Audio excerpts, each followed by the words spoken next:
앞으로는 경기 반등 가능성이 계속 높은 이유, 그리고 본격적인 유동성 장세는 아직 시작도 하지 않았다는 점, 그래서 우리가 현재 시장을 어떻게 바라보고 준비하는지 그 부분에 대해 한번 다뤄볼게요. 영상을 보시기 전에 구독하기는 공짜, 좋아요는 즐거운 마음으로, 알람 설정은 필수.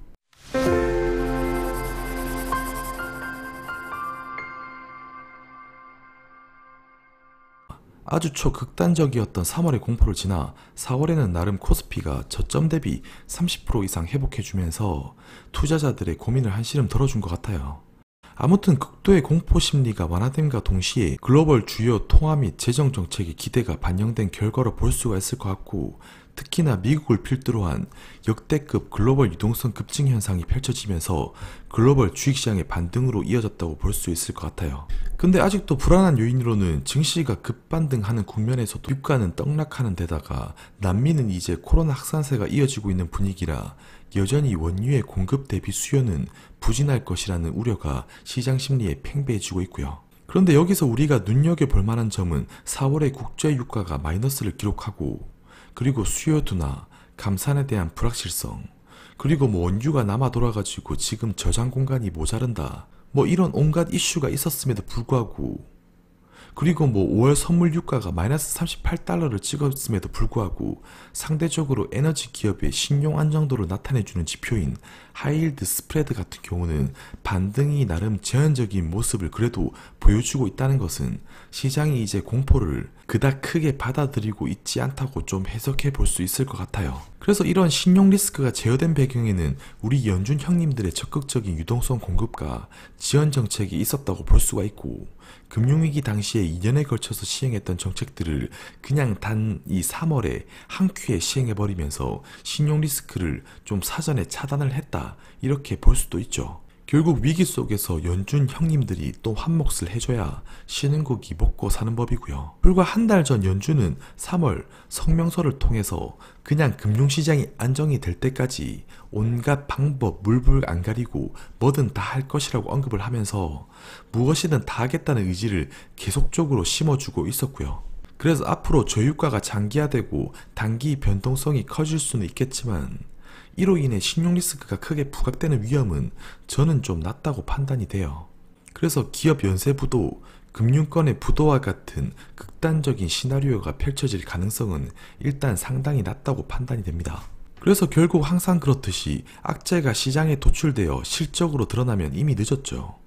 결국 3월 주가 급락 과정에서 경기 침체, 실적 쇼크, 신용위기와 같은 복합적인 악재들이 주가에 선반영되어 나타났기 때문에 최근 경제전망, 실적전망 하향 조정에도 주식시장은 크게 반응을 하지 않고 있는 모습이고요. 그래서 누가 보더라도 상반기에는 실적 부진 최악이라는 이런 단어는 누구나 머릿속에 인지할 수밖에 없는 사실이기 때문에 이미 알고 있는 사실로 이제 잇따른 실적 발표가 이어진다고 한들 이런 뉴스들이 이제 와서 시장의 충격으로는 받아들여지지 않는 모습이에요.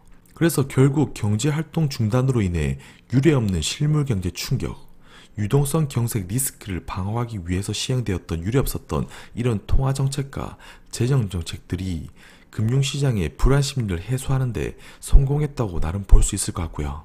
그리고 앞으로의 추가적인 호재를 보자면 단연 치료제가 또 해당이 될 수 있겠죠. 그래서 예상이지만 치료제 또한 5월 중에 가시적인 성과를 기대해 볼 수 있다고 생각이 됩니다. 최근에 잠깐 논란이 되었던 렘데시브르의 3상 결과도 5월 중에 공개 예정되어 있고요.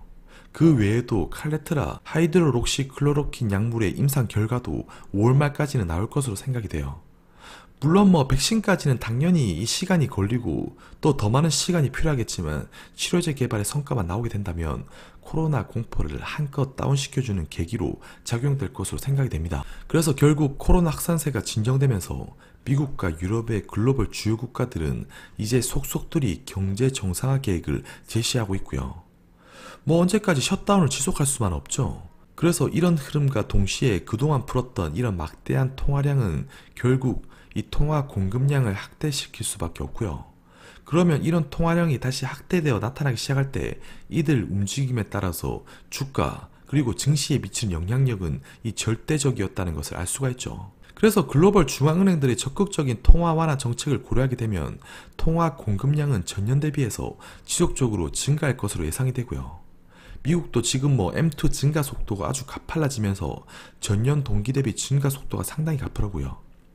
그래서 이런 M2 통화량 증가 속도가 가팔라질 때 전통적으로 봐도 위험자산에 대한 선호가 지속되었음을 알 수가 있고, 이런 흐름이 지속되어 나타날 때 외국인의 투자자의 수급 환경에 긍정적인 요인을 가져다 줄 것이라 생각이 돼요. 그래서 이런 유동성의 모멘텀에 더해서 경제활동 정상화가 현실화될 경우 결국 다시금 하반기에 경기 턴어라운드에 대한 기대가 싹틀 수밖에 없고, 이렇게 되면 자연스럽게 글로벌 자산들이 위험자산으로 쏙쏙들이 다시 들어올 수 있는 모멘텀을 가져다 주리라 생각이 돼요. 그래서 유동성 모멘텀에 경기 턴어라운드까지 가세되면 글로벌 금융시장의 안정성은 더 높아지게 되고 글로벌 증시의 상승 추세는 더 강해질 것으로 생각이 됩니다. 그런데 이런 생각은 저만 하는 게 아니죠. IMF 또한 하반기 이후에는 경기 회복 가능성이 빨라질 것으로 이야기하고 있고요. IMF의 전망치에 대한 분석 보고서 내용을 좀 자세히 보고 싶으시다면 제가 최근에 올린 영상 링크해 드릴 테니 한번 참조해 주시고요. 그래서 이런 IMF의 전망치를 보면 코로나가 진정되면서 3분기에는 V자 혹은 U자로 반등 국면이 펼쳐질 것이다 라고 예상을 하면서 하반기에 글로벌 경기 정상화 속도가 빨라질 수 있다고 언급을 하기도 합니다. 그러면서 특히나 미국과 한국 위주로 돋보이는 이런 경제 성장이 펼쳐질 것이다 라고 언급을 하기도 하고요. 그래서 오히려 코로나가 2분기 중 완화되는 흐름이 진정이 된다면 하반기 중에 경제 성장률 상향 조절 사이클에 오히려 진입을 할 수가 있고, 모두가 경제에 대한 불안을 떨고 있는 지금 오히려 하반기에는 우리가 예상했던 것보다 더 강한 이런 경기 회복세의 연출이 현실화될 수도 있음은 분명히 우리가 머릿속에 생각은 하고 있어야 적어도 뒤통수는 안 맞지 않나 생각이 되고요. 그리고 전 연준 의장들과 파월 연준 의장들의 현 상황에 대한 발언을 한번 살펴보도록 할게요.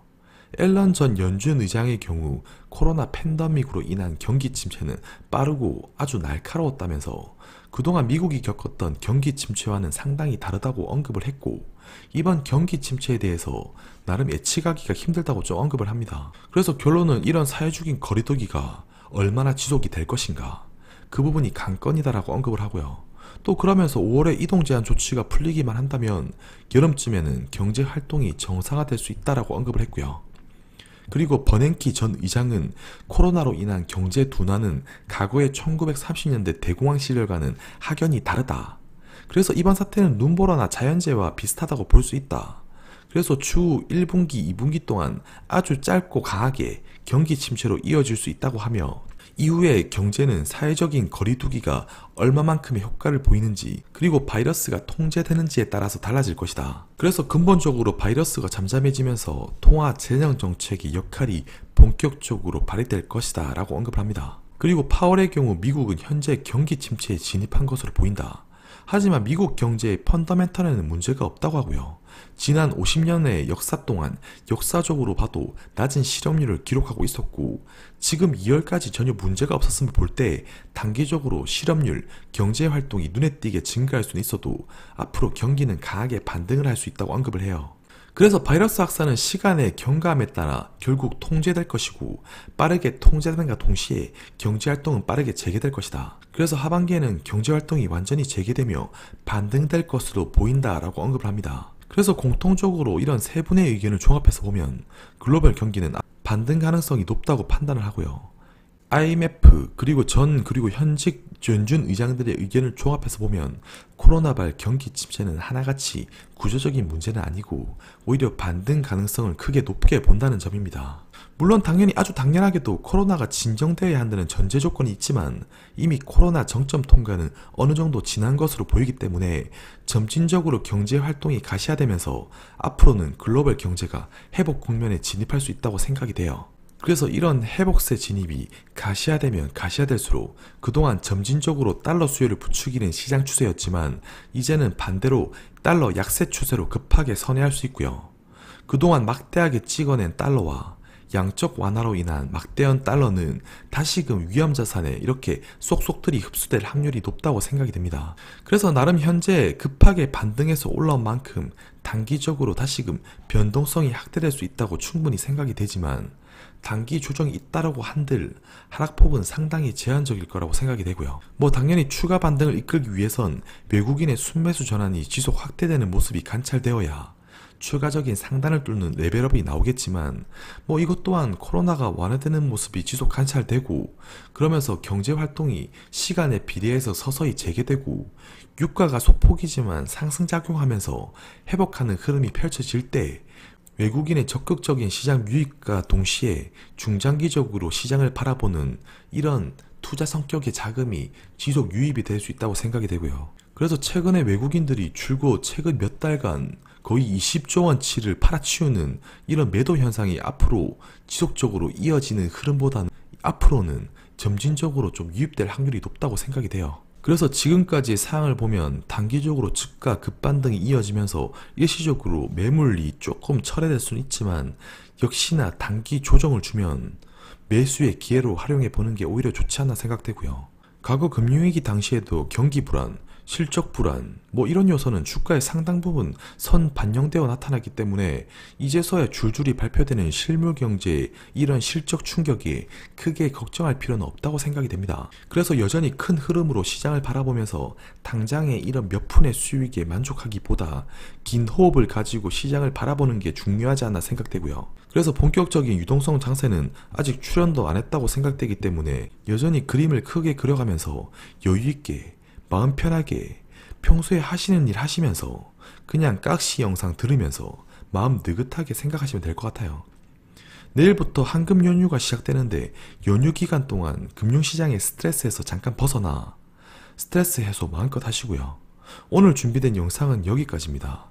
오늘 영상도 유익하셨다면 구독하기, 좋아요 한번 부탁드리고요. 또 다음 시간에 뵙도록 할게요. 감사합니다.